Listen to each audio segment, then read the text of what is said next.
Today's daf we're going to be learning is Menachot daf Ayin Hey. Today's daf is sponsored by Surit Stern in loving memory of her grandfather, Rabbi Sidney Bogner, her Rav Yisrael Michael ben Abraham Dov, and her uncle Sherman Gross, Shimon Eliezer ben Sinai. My grandfather was a practicing rabbi, bold Zionist, who packed armaments uncover in America for Palestine before Hakamat Medina. May his zchut bring Geula Shlema in this month of Geula. Today's daf is sponsored by Judy Shapiro in honor of the birth of her grandson, Hallel Amichai, in Kiryat Tivon. We are blessed to have gotten tickets to Israel to attend his brit last week, and blessed to be in Israel at this challenging time with her daughter Rachel Davies and her beautiful family on Israel Chai. Okay, we are going to get started. I will mention there was a gefet that went up yesterday, connected with yesterday's daf, about connection between the birds of the Mitzorah, of the leper process, with the goats of Yom Kippur. Okay, so Pesach is coming up, but still an interesting shiur to think about the connection of those two events. And forthcoming, just so you should be ready, is next week there's going to be a gefet, hopefully it'll go up on Sunday, related to Leil HaSeder, connecting it actually with something in Daf Samach Vav of Menachot, but something will be nice to think about, both by Rabbi El Shimoni from Gefet. Okay. We're going to get started. Oh, and one last announcement. We're starting the Menachot challenge. So for those who are interested in taking on another learning challenge, that will be after Pesach. And you're invited to invite friends. It's a great short Masechet, 23 dapim. So it'll be a short challenge between Pesach and Shavuot, ending in Shavuot, which is always a nice time to have a siyum. And it's a great time to encourage more women who aren't learning at a regular basis yet, and see if you can get them interested in learning Gemara. And it's just a good way to spread a love of learning to others. So all the promotional materials went out yesterday, so if you want to share them around, share your statuses, be great. Okay, we're going to get started. We have challenges planned from here until the siyum, so get ready for those who want to do short challenges.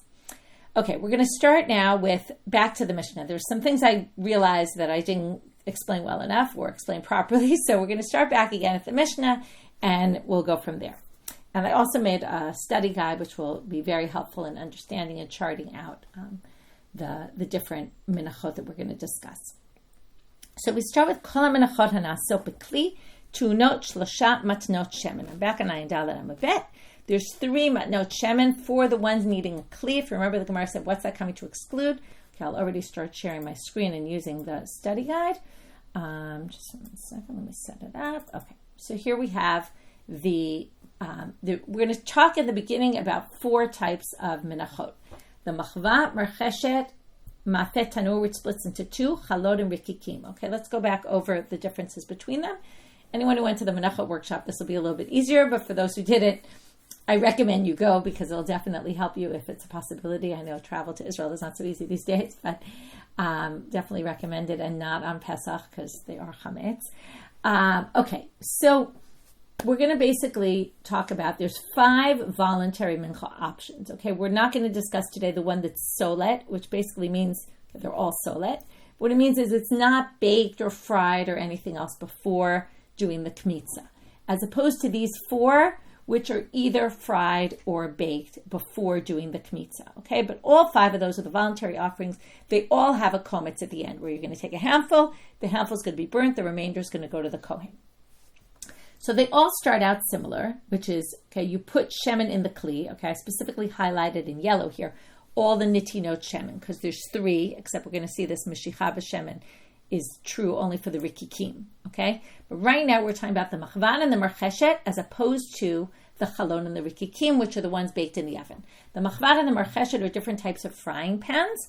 One is a flat griddle pan, that's the machvat. The marcheshet is the deep pan. Remember, that one comes out harder. The marcheshet comes out softer because it's deeper and there's more, right, it's thicker because you can make the dough thicker because you have a deeper pan. So it comes out softer. Now, the way you start out is you put oil in a vessel. Oh, and by the way, the Mishnah says, Kol HaMenachot HaNa'asot B'Kli. What do we mean by kli? We mean it's baked in a kli. Okay, they all get mixed in a vessel. But we're talking about the kli is a klei sharet. The machvan and the marcheshet, the griddle pan and the frying pan, are sanctified vessels, as opposed to the oven where the chalot and rikikim are baked is actually just a regular oven. It doesn't get baked in a sanctified oven. There are sanctified ovens, but this doesn't get baked in a sanctified oven. So now we start off. We put oil in the vessel, okay, in the bowl that we're going to mix it in. First, put oil. You would think you would put solet first. No, you put the oil first. Then you put the solet on top. Then, okay, and here there's a machloket Rambam and others. Okay, this is not according to the Rambam. But then you put water in and you knead it, okay? Some people think that happens after the belila, okay, which is the next stage. But you put some water in, you knead it, and then you do belila b'shemen, which is you mix it with oil. That's according to the rabbis and the Mishnah.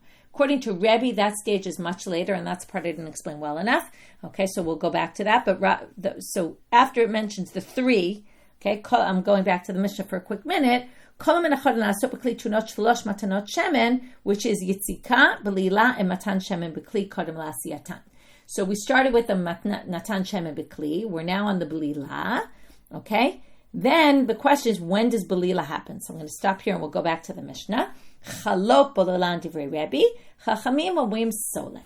So the rabbis say it goes right here. When it's still dough, what does it mean when it's not chalot? Okay, it's not just that they're then. Okay, after the belila, according to the rabbis, we then separate it. We take the dough and we make 10 loaves out of it. Then we do what's called we bake it. Okay, we either fry it or bake it in the oven.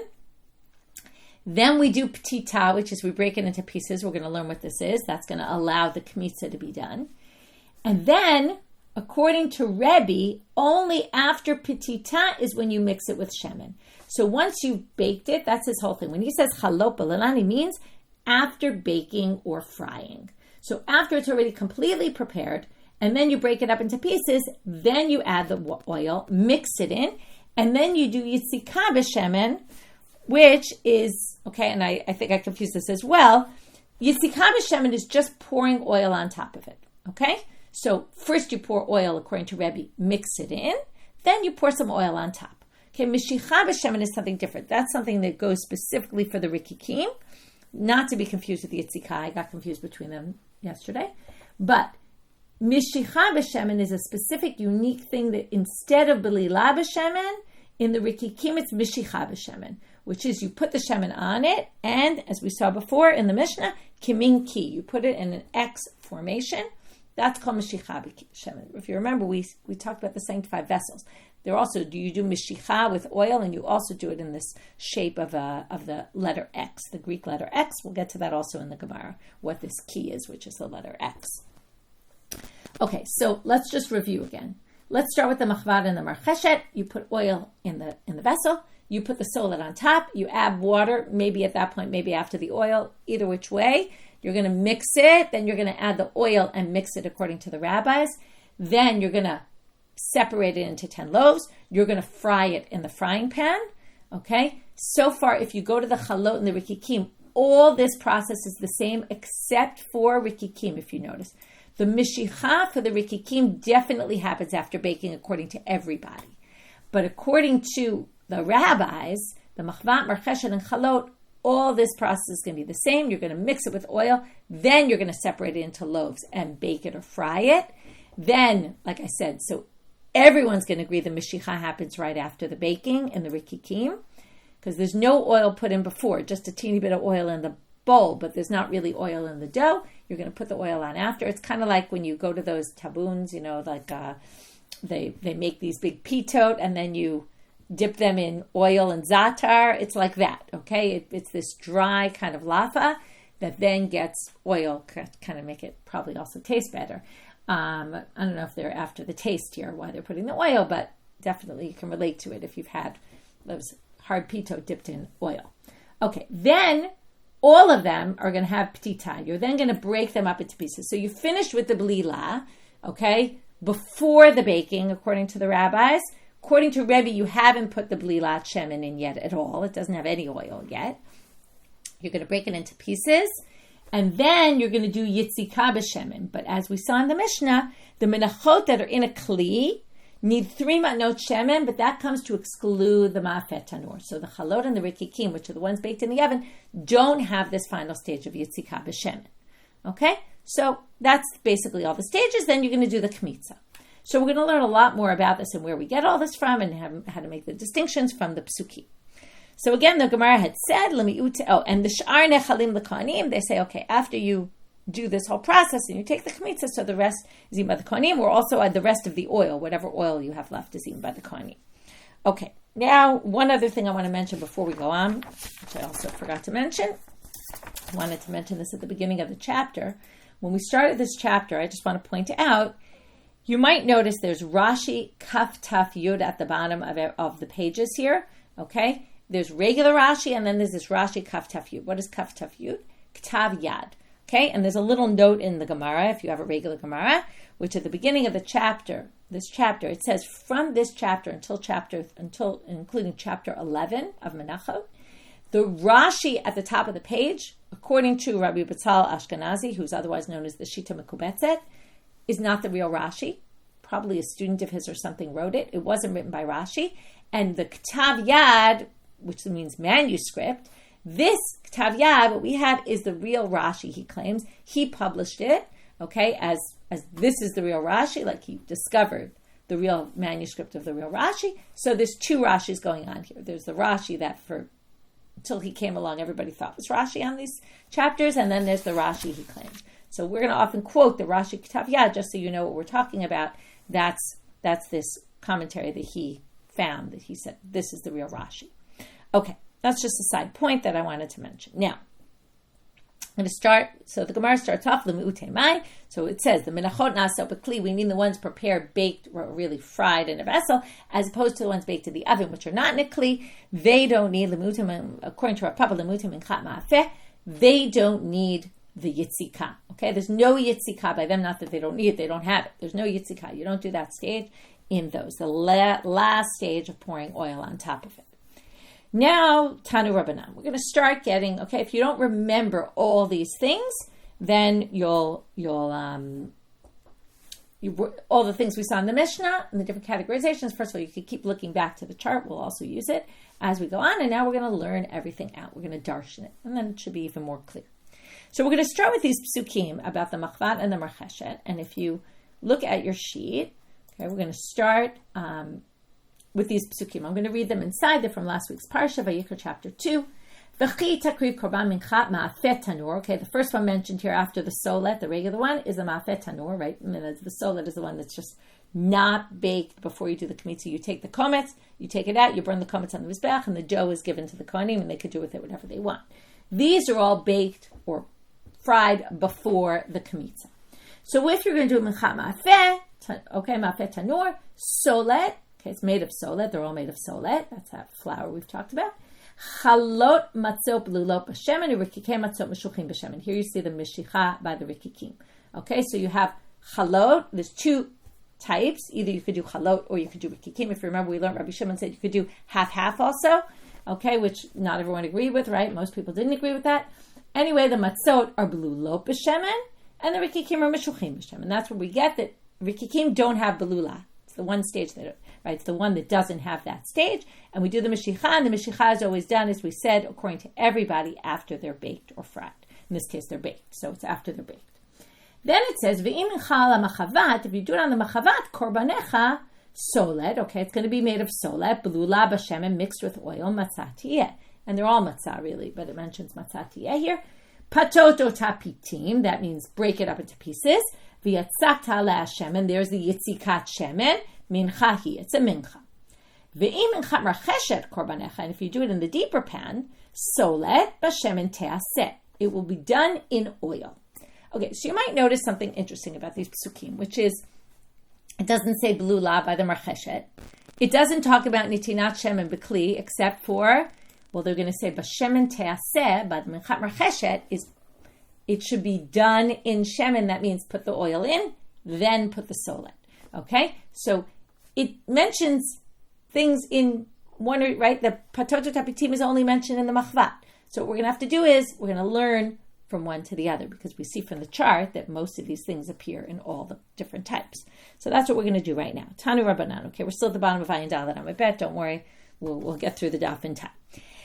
Ve'im inchat marcheshet korbanecha solet b'shemen teaseh. So that's the netinat shemen b'kli, as I mentioned, right? So solet b'shemen teaseh. The solet will be done in oil. Melamed shetuna matan shemen b'kli. From there we learn you have to first put oil in the vessel before you put anything in. Then it says korbanecha, and it also says korbanecha in the pasuk Hey. So it says korbanecha by the machvat. It says korbanecha by the marcheshet. So what do you learn? L'gzera shava maka matan shemen b'kli, af lahala matan shemen b'kli. So just like you need shemen teaseh by marcheshet, you're going to learn that you need it by machvat. And now once we have gzera shava, it goes in both directions. Uma lahalan yitzika u'blila, af kan yitzika u'blila. And it says yitzika, and it says blila by the machvat. It doesn't say it by the marcheshet. But since you have the gzera shava, we're going to learn from one to the other. Okay, now we get to the machloket Rebbe and the rabbis, and we're going to see what's the basis for their machloket. So again, the big debate between them, in very simple terms, is when you do the mixing with the oil, the middle stage of the oil, does it happen before, as I showed you on the chart, before they get baked or fried, or does it happen after the ptita, the end of the process, right? Meaning still the second stage of oil, there's still a yitzika of oil after, but basically that's almost at the end there, after it's broken up into pieces. So chalot b'lelan divrei Rebbe, chachamim omrim solet. Now we're going to see their source. Tanu Rabbanan, solet blula. If you notice, right, it said im amachva korbanecha solet blula. Okay, so now the word solet goes next to blula. So what do they say? Milamed sheniflelet solet. From here you learn it's mixed when it's still solet.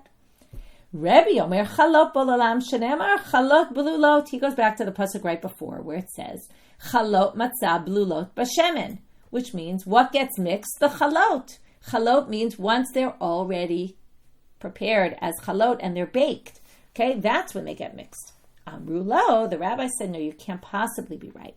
And they're going to bring a proof from something else, which we're not going to understand right now, but we'll get into soon. Amrulo, halo lachmei todah, but wait. The lachmei todah, remember there's 40 lachmei todah, okay? There's chalot matzot, rikikei matzot, you have the same chalot matzot blulot b'shemen, rikikei matzot meshuchim b'shemen, okay, the same type. There's revucha, which is something else, and there's chametz ones, okay? The rest are all matzah, there's ones that are chametz. Okay, we'll get back to them. But there it says chalot, ne'amar behen chalot, and they say, efshar lebolalan kashem chalot ela solet. There's no way, and we'll see why later, there's no way, you won't have to wait too long, we'll get there soon, there's no way chalot matzot could have been mixed with oil. It says chalot matzot blulot b'shem, and they get mixed up with oil. There's no way they could get mixed with oil at the late stage, okay, after they're baked. Has to be they're done when they're solet, and therefore, if that's what chalot matzot blulot b'shem and there means mixed with oil when they're still solet, then it must be the same here, and therefore, you're wrong, they say to Rebbe. Okay, so we're going to ignore the reason right now. We're going to come back to it soon. So according to the rabbis now, and this is going to be just review, that's why the daf is going to be a little easier because I already set this all up for you. Ketzad oseh, noten shemen b'kli kodem lasiyata. So put the oil in the vessel before you do anything. Notna, put the solet in. Noten shemen aleha, put the oil on it. Okay, they don't talk about the water. We'll get to that in a minute. Put oil on it. Ubolila. This sounds like actually the water comes stage 4, not stage 3, but we'll talk about that. Like I mentioned, it's a machloket. I don't want to spend too much time on that issue, but there is a machloket about it. You put shemen ubolila, so you put the oil on the solet and mix it. Lasha means that's the kneading. What they really mean by lasha is that's when you put the water in and you knead it. Ve'ofa, then you bake it. Upotita, and then you break it up into pieces. V'noten ala shemen, and then you do the yitzika of shemen at the end. V'kometz, and then you do the kmitza. That's the rabbis. Rebbe Omer chalot bolalan. Now we're back to just reviewing Rebbe's approach. Shenemar chalot blulot b'shemen, as he said before. It says the chalot or blulot b'shemen. Sounds like you mix them when they're chalot, even though the rabbi said can't possibly be because of the toda, which we'll get back to in a minute. Ketzad says, so what do you do? So we're going to start off the same. Noten shemen b'kli kodem lasiyata v'notna. Then put the solet in. Then they're not going to have blila next, so lasha ve'ofa. So you're going to knead it with water. Then bake it or fry it. Upotita, break it up into pieces. V'noten ala shemen, and then you put the yitzikat shemen at the end, ubolila, and you mix it. By the way, just to point out, he mentions here, he's talking about, as if he's talking about the afiyah b'tanur, because he says ofa, and then he says yitzika, which yitzika doesn't happen by the ma'afeh tanur. But obviously they mean when there's yitzika, we're going to have yitzika. When there isn't, there isn't. Okay? They don't think, oh, this disagrees with that. No, nobody thinks there's yitzika but the mincha ma'afeh. Okay, next. V'chozer v'noten ala Hashem, and then you put the Shem in the yitzika, and kometz, and then you do the kmitza. Okay, so that's the machloket. It's basically based on, do we say chalot b'lu lo b'Hashem when they're chalot? That's Rebbe. And the rabbis who first of all say no way, no how, because look at the Todah, it says b'lo b'Hashem, and it's not when they're chalot. Right? It says chalot b'lo b'Hashem, and it can't possibly be. And they say, because it says solet b'lula, it must be b'lula when it's solet. So now they go back to Efshar de Ka'amri le Rabbanan le Rebbe, Maihi. Okay, what's this? You can't possibly make the Lachmei Todah as, you can't mix the oil when they're already baked. Why is that? Well, Amar Rabbi Shmuel bar Rabbi Yitzchak, Revid Shemen hi, he'ach mitchaleket lekama chalot. Okay, now you have to understand how this works exactly. So we're now going to say, let's explain the basics of how we do the chalot, rikikim, revucha, and chametz. So you take this dough, okay? You have 20 esronim, okay? Each esron is about 2 kilos. So you have 20 of those. It's a crazy amount of bread. You split it in half, 10 and 10, but you don't really split it in half in an even way. 10 of the esronim go to the chametz ones. They get half the dough, the flour is used for the chametz ones. Then the other 10 esronim are split up between the chalot matzot, rikikei matzot, and revucha. So each of these 10 loaves are made up of 3 1/3 esronim. Okay? As I said, nisaron is 2 kilos. So you can do the math. Now, then the chametz ones have no oil. Then you get a half a log of oil for the revucha and for the chalot matzot and rikikim, but again, it's not split equally. So the half a log of oil that goes for those 3 types, a quarter of it goes to the revucha, which we're not talking about today, and a quarter of it goes for the chalot and the rikikim. So you're going to end up now with 1/8 of a log of oil for 3.3 esronim of solet. Now that's a lot of flour and very little oil. So what's the basic theory? Well, if anyone bakes in the kitchen, or cooks in the kitchen, that if I take a big amount of, let's say I have a dough, and I mix a small amount of oil into a big pile of dough, I can basically get this mixed in well. Now remember, what does blula mean? It means mixed in. So I can mix it in and get the oil everywhere, even if it's just a little bit of oil, because if it's more liquidy, which is, a dough is a little bit more liquidy, you can move the oil around. But if it's dried, what's going to happen? The oil is going to immediately get absorbed into the first bit that it falls into. If there's not a lot of oil, it will get immediately absorbed into the first crumbs or pieces I throw it into, and then I'm not going to be able to properly mix it. So that's what he says. There's no way to properly mix it once it's already cooked, or baked, because then it's dry, and the oil will be mixed in to the first batch, the first little bit, and you won't be able to mix it in properly, and it says bulula, which means completely mixed. So that's not going to work. Okay? And that was the theory of the rabbis, why it doesn't work. Okay, now we're going to go back to the Gemara. Chalot uno blila, this is back to the Mishnah. Rikikim mishicha. So now, remember, instead of blila by the rikikim, you're going to have mishicha, which again, according to the rabbis, the blila happens earlier, before the baking, but the mishicha, everyone's going to agree, even the rabbis, mishicha happens after it's baked, but not after it's broken up, right? Rebbe says everything happens after it's broken up into pieces. Rabbis say it happens when it's all dough. The mishicha is completely different. The mishicha, everyone agrees, happens after you bake it in the oven. You then do mishicha. Chalot belulo, Tana Rabbanan. So now how do we know that chalot or belulim and rikikim have mishicha? Well, it's pretty obvious from the pasuk. That's what the Braita is going to say. Chalot belulot, velo rikikim belulim. Okay, so they say the chalot get mixed up with the oil, but the rikikim don't. Now, even though it seemed pretty clear that's what you do, the Braita is going to suggest maybe you would have thought otherwise. What might you have thought? She'achov alo dinu. Maybe it would be logical to say the following. Machalot she'enan tunot meshicha tunot belila. Okay, chalot don't need this special thing of meshicha, and yet they need belila. So maybe you would say rikikin shetunim meshicha, as if like meshicha is an extra thing. Maybe they need meshicha. Well, maybe they need meshicha in addition to belila. Okay? Einu din shetunim belila. If they need this special thing, wouldn't they obviously need the basic thing of belila? Talmud Lamal, chalot blulot v'lo rikikim bluim. That's why they say chalot appear with the word blula and rikikim don't. So from there you learn chalot blulim and not rikikim bluim. Now, it's not exactly the most convincing answer. Later the Gemara is going to say, how do you know this? Okay, why is it so obvious that it's chalot blulim and not rikikim or bluim? So we'll answer that very soon.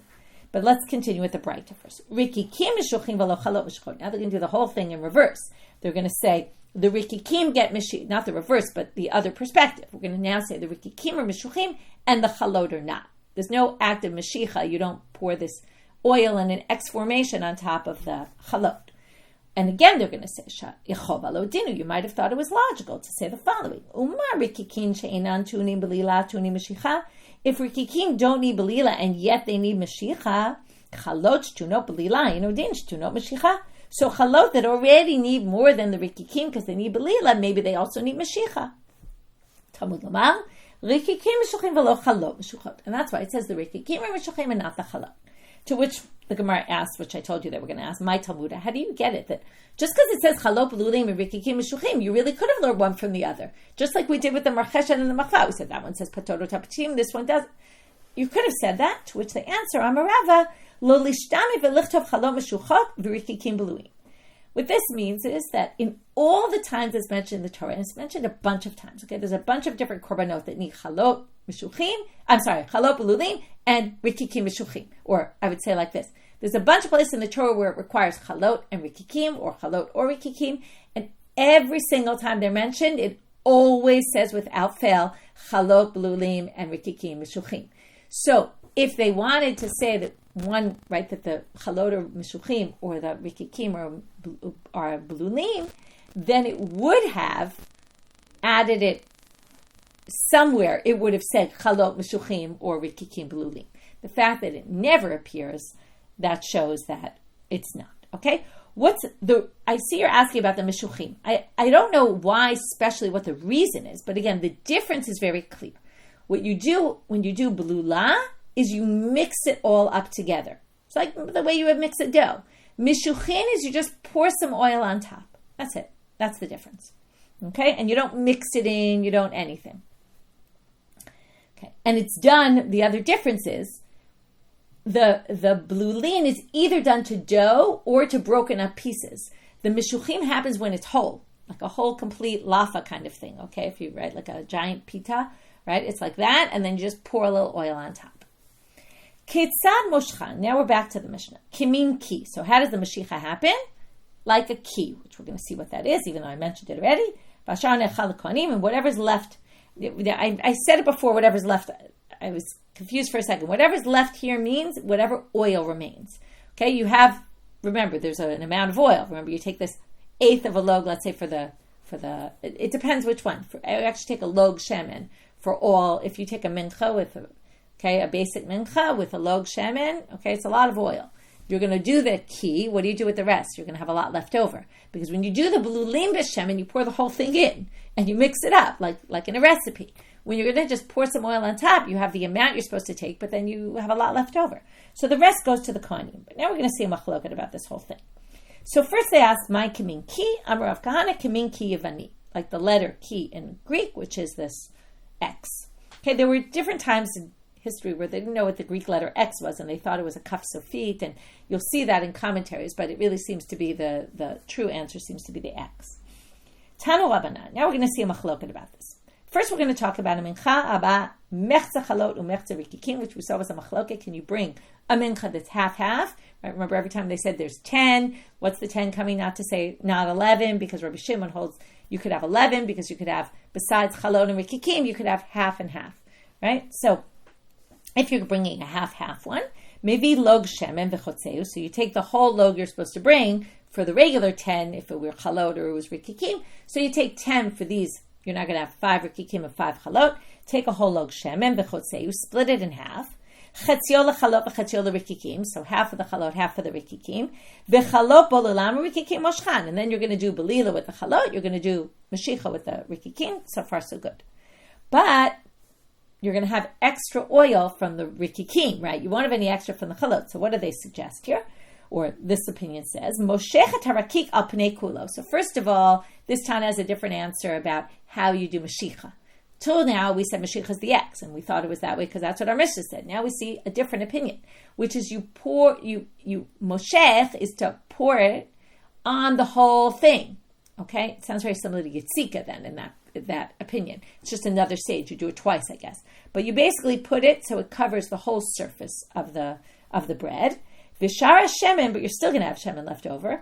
Machziro lachalot. You put it in with the chalot and you mix it in with the chalot. So basically what we're going to say is you have a complete log of shemen for the 10 of them. Whatever you don't use for one, the rikikim that you have left over, you use for the other. See a different opinion right now.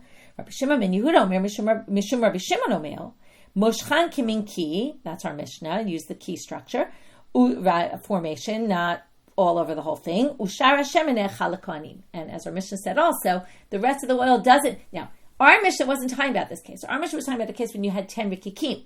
But basically they're saying, number one, the rikikim do the X, right? And any extra oil is not going to go to the chalot, even though you have half-half. The extra oil goes like in the regular case of rikikim, it just goes to the kohanim. So that's a machloket about two different issues. Now we're going to have another braita, which is similar. It's going to talk about what if you have just rikikim. I'm going to see similar machloket here. Rikikim aba'im b'fnei atzmam, mivi log shemen u'moshchan, v'chozer u'moshchan ad shichlek kol ha-shemen shebelog. Now, according to the first opinion there, that in the end you're going to use it for all the 10 loaves, whether half rikikim, half chalot. So if you don't use it for the kikim, you use it for the chalot. If they're all rikikim, you also don't give the extra to the kohen. You just keep pouring over and over and over and over until you finish the oil. So you pour tons of times until you finish all the shem. Rabbi Shimon ben Yehuda, again, Omer Mishum Rabbi Shimon. No, first of all, you don't put it on the whole thing, and you don't continually dump it. Number one, Moshchan Kimin Ki, and Shara Shemen Echal Kohanim. Okay, you don't have to keep dumping oil. The rest of is just extra. It goes to the kohanim. Next Mishnah. Now we're going to start with the Petita. We're going to have two Mishnayot on the Petita. So we're going to start. Now notice this says, just like our previous Mishnah, all the menachot that are done in a vessel need, right, before it was need 3 matnot shemen, and then we said, what's it excluding? It's excluding the minchat ma'afeh. This one is not going to exclude the minchat ma'afeh, because you already know, if you look back at the chart, what did we say? All those 4 menachot, including the minchat ma'afeh, need, right, we have, let's just go up, machva, marcheshet, chalot, rikikim, all need Petita, right? Okay, so they all need Petita. By the way, I don't know why this is yellow here. This is some mistake that happened. Ignore it, okay? No, it shouldn't be yellow, that little V at the bottom. But anyway, so now we have they all need Petita, okay? So what's this coming to exclude? So the Gemara starts off, Lemiutemai, just like the previous one. Now you know why they said it then. Then they want, that Mishnah when it says Mituno Kli excluded the Mafet Tanur, right? The Rikikin and the Chalot. This time, it's excluding something else. The purpose of Petita, let's just go through. The purpose of Petita is that if you've already baked it, and now you want to take a kmitza out of it, you're going to have a problem. Why?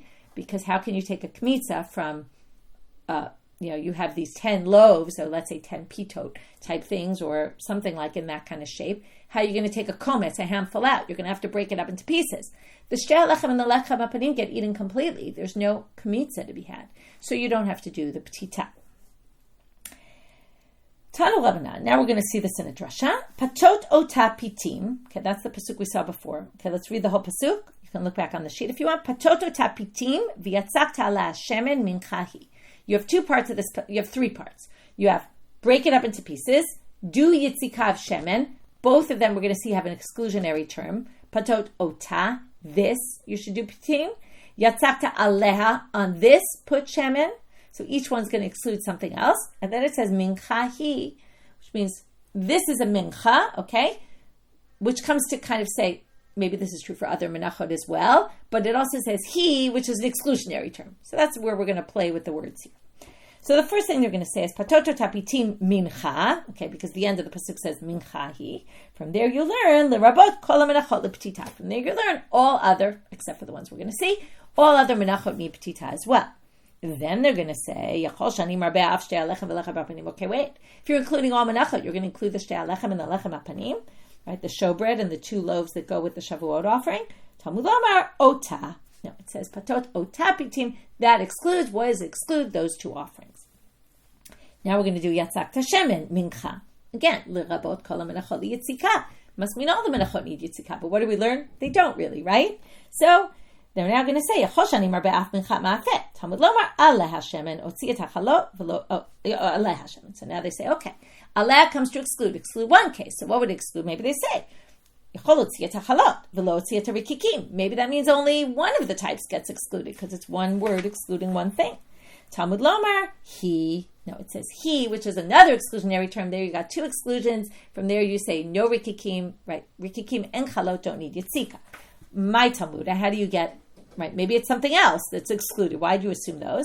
Right? Maybe minchat kohanim doesn't need yitzika. The mincha of a kohen voluntary offering, turning out a bet. Amar Rabba, Ezu davar shetzarich shnei miyutim have'over zo minchat ma'afeh. They say, what? There's two words excluding. What would need two words to exclude? The minchat ma'afeh, which has two types, rikikim and chalot. And from there they say that must be the one that's excluded. Okay, new Mishnah. Now we're going to get to how did they do petita? How did they break it up? Now, what I would have thought is, right, you crumble it with your hands, but that's not what we do. Mincha Yisrael, kofel echad, we're going to distinguish between a mincha of a regular Yisrael. Okay, I'm going to bring up the chart again because I made a chart on this. Mincha Yisrael, a mincha of a Kohen, and the mincha of the Kohen Gadol, the Chavitim. Okay, mincha of a Kohen, if you remember, is a voluntary offering. What's the difference between the mincha Kohen, mincha Kohen Mashiach, and mincha Yisrael? The mincha Yisrael, there's a kometz taken. Mincha Kohen, mincha Kohen Mashiach, there's no kmitza. The whole thing gets burned. So mincha Yisrael kofel echad l'shnayim, you fold it in half. Ushnayim la'arba'ah, and then those two you fold in half again. Umavdil. Okay, because remember you have a circle, so you're going to fold it in half. Then you're going to fold it in half again. You're going to end up with 4 pieces, and you're going to separate those 4 pieces, detach them from each other. Minchat kohanim kofel echad l'shnayim ushnayim la'arba'ah ve'ino mavdil. But since you don't need to do a kmitza in the end, you do the foldings, all 4, but you don't separate the pieces. You can leave them somewhat attached to each other. Mincha Kohen Mashiach lo hayam kapla, which makes it sound like they don't fold it at all. Okay, it's a little bit strange because in the chart there's a V here. Yes, you do it. Okay, so we'll get back to that, and we're going to see that Rabbi Shimon disagrees. We're going to see that right now. Rabbi Shimon omer Minchat Kohanim and Minchat Kohen Mashiach ein behem petita. Mipnei she'ein behem kmitza, v'chol she'ein behem kmitza, ein behem petita.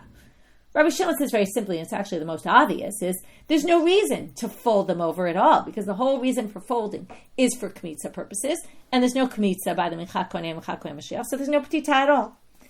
V'kulan, now we have a last line, whether it's Rabbi Shimon or maybe it's everybody, u'v'kulan potetan kizeitim. When you do the petita, make sure that there's at least a kazayit in every piece. You have to have a kazayit. Okay, that's going to get us off on a total tangent at the end of our daf on a different sugya about crumbs that are the size of a kazayit, breadcrumbs. Do you make hamotzi on them? Okay, or what if they're less than a kazayit? We'll get into a whole halacha l'maaseh, even though we won't get exactly halacha l'maaseh because there's a lot of different opinions about how to read this, but we'll get into halacha l'maaseh, not having to do with menachot at all. Okay, so the first sugya before we get to that is Tana Rabbanan. Now we're going to darshan how we get to this folded in half and then folded in 4. Patot. Okay, patot sounds like plural. Yachol l'shnayim. So patot sounds like put it, right, make it into 2 pieces. Talmud lomar pitim. It says pitim, patot pitim means, right, there's plural and plural again. That gets you to 4. Okay? Pitim. Wait, if you just said pitim, yachol yasenu perurim. Maybe you have to break it up into teeny pieces. Talmud lomar ota. Ota l'ptitim v'lo ptita l'ptitim. In other words, the way they read it is patot ota, split it into 2, and then that 2, ota specifically, do pitim. Make it into 2 again. Don't do the pitim, though, into pitim. Okay? Don't take the 4 and make them into smaller pieces. So just 4 pieces. Ha-ketzad, how do you do it? And that's what this is basically the source for the halacha in our Mishnah, right? This is just a drasha to get there. Mincha Yisrael kofel echad l'shnayim, v'shnayim la'arba'ah umavdil. Okay, as we saw, take it, fold it in half, fold it again in half, and then separate the pieces. Mincha kohanim, kofel echad l'shnayim, v'shnayim la'arba'ah ve'ino mavdil. Right, the mincha of the kohanim, fold it once into 2, fold it a second time into 4, but don't separate the pieces. Minchat kohen Mashiach hayam kapla. And the minchat kohen Mashiach you would fold. Okay, that's a little weird. Didn't we say, it's not in the Mishnah, lo hayam kapla? The kohen Mashiach, they said they didn't fold it at all. And this is why I put a V there, because you're going to see, Amar Rabba, eino mekapla la'arba'ah, avam mekapla l'shnayim. They're going to reread our Mishnah in light of this brighta and say when it said you don't fold it, it means you don't fold it into 4, you fold it into 2. And that's why the Mincha Kohen Mashiach does get folded into 2, just not into 4. That was a rereading of our Mishnah. Okay, now we're going to end with the sugya about about bread and hamotzi. Rabbi Shimon Omer, Mincha Kohen Mashiach Tita v'chulei. What they really want to get to is that line v'kulam potitan kisetim, because they're going to bring that in soon, and you'll see. Amar Rav Yosef, Hai Chavitza, and this what leads to this big machloket among the poskim about what you make hamotzi on, because it's not clear what a chavitza is. Okay, if you look in the Rashi Ktav Yad, okay, it says tavshil shekorin shlan kuk shemifarerim bo pat. Some sort of baked dish, according to Rashi. Not everybody thinks it's a baked dish, okay? But Rashi says it's bread, basically broken up pieces of bread that get baked, okay? Have you ever seen like a French toast bake or something like that, or a, stuffing bake thing, okay? It's basically bread that's broken up into pieces and baked. So if you have a chavitza, di'ipa perurim kezayit, if your breadcrumbs are not breadcrumbs, okay, but they're chunks of bread that are you have a bread in there that was broken up into pieces, but it has at least a kazayit in it, of a chunk of kazayit, meaning not all together. But if you have a chunk of kazayit, mivarchim aleh hamotzi lechem min haaretz, and you're going to make a hamotzi on this. Ilebu perun kazayit, if your pieces are smaller than a kazayit, mivarchin aleh borei minei mizonot, then it becomes like a kugel kind of thing that you make a mizonot on, because it has bread in it, but it's not in the form of bread. There's no piece that's the size of a kazayit. Amar of Yosef Menami Allah. Now we're going to know why it's here. Where do I get this from? Titania. It says in a Braita. First of all, we're going to see another halacha l'maaseh, interesting machloket here, not connected to our topic, but since it's mentioned in this Braita, we'll just mention it. Haya omed umakriv menachot b'Yerushalayim. If you're a Kohen and you're standing there sacrificing menachot in Jerusalem, Omer baruch shechiyanu v'kiyamanu. You make a shechiyanu. Okay, this is unclear. Is this your first time doing a mincha? Is it your first time of the year doing it? Is it your first time in a number of months? Is it you just haven't done it in 30 days? There's a big machloket here about if you do a mitzvah once every certain period of time, with that, what would exactly require you to make a shechiyanu? So big machloket here how to understand this. Okay, moving on though, it's not really our topic. Nitanan le'ochlan, and when he goes to eat it, because remember the menachot are given to the kohanim to eat, rather a regular person brings a mincha, the kohen gets the remainder. Omer hamotzi lechem min haaretz. Now, how does this prove it? Because utzna, what does it say in our Mishnah? V'kulam petitim b'kazayit. Remember, the kohen gets it after petita, obviously, because the petita happens before the kmitza, and then that's what's left of these chunks. So, why does he make hamotzi? Notice it has, because these pieces are at least a kazayit, that must be why he makes hamotzi. But if they were less than a kazayit, then you wouldn't need to. Okay? Amalei Abai doesn't like this answer. He says, what do you mean? Ulitana debei Rabbi Yishmael da Amar mefrachan ad shmachziran leSultan. Now, we didn't see this before. But Rabbi Yishmael, the Tana of the house of Rabbi Yishmael, has a different opinion about the petita. That you actually you crush it back into teeny pieces until it's back to the form of solet. Okay? Really ground up. So according to him, what he thinks you're a kohen, you're going to get a mincha, didn't say there, right, only if you hold this. It just said in the Braita that you make a hamotzi on your remainder of your mincha. Sounds like, even according to Rabbi Yishmael, when it's really crumbs, you still have to make a hamotzi. Now, if you think not, I'm going to prove to you that that can't be, because hatanya, liket mikulan kiza. Okay, now we have a totally different. What he's going to say is, if you try to tell me you don't make a hamotzi on crumbs, look at this source. Okay, now we're leaving the world of menachot. Let's say you just have a lot of crumbs. Okay, this is good because we're coming up on Pesach now, and this has to do with Pesach. Let's say I took crumbs, random crumbs, and I gathered them up and I ate them all. Im chametzu anush karet. If it was chametz and it's Pesach, I'm going to get karet for that, even though there was no kazayit in any of the crumbs. No piece was kazayit, because it says if I gathered a lot of crumbs and all together I had a kazayit. Obviously, they weren't together. And in matzahu, if it was crumbs of matzah, adam yotzei b'hem yidecha v'tov Pesach. If I ate matzah crumbs, okay, sometimes your matzah gets broken up, right? You ate just crumbs of matzah and you ate a kazayit of them on Seder night. You'll fulfill your commandment. Okay, now I want to point out about chametz b'Pesach, okay, because you're asking Miriam. This is only karet. Of course, chametz is asur b'mashu, but we're talking about, are you going to get karet? You're only going to get karet if you ate a kazayit. So the question is, what if we ate a kazayit of just crumbs? So yes, you'll get a karet for it. And if it's matzah, you'll fulfill your obligation of matzah by just eating crumbs. So what do you see? You can't possibly be right, Rabbi Yosef, because you said crumbs, right? If there's not a kazayit in the crumb itself, it's not a motzi. Well, if it's not a motzi, then you're definitely not going to get karet on Pesach, and you're not going to fulfill your obligation of eating matzah, right? He assumes they're all intertwined, which makes a lot of sense, right? They're all connected. To which Rav Yosef answers, he's going to have two answers, because the first one we're going to reject. It must be that you're going to be chayav karet and matzah if you stick them all together. Okay, if they were broken up into teeny pieces, but you stuck them together, either like glue them with something, use some honey with it, and they're now like a big chunk. But they say that can't be a good answer. But it says on that braita, by the way, it's only if you eat it within a certain time period, right? Otherwise, you're not, if you eat it over the course of a very long time, you're not going to fulfill your obligation of matzah. You're also not going to be chayav karet. So, what does it say? Okay, why did that prove it? Well, ibashir san sha'achalom it says achalan, you ate them. If it's one chunk, you ate it, not them. So that can't be right.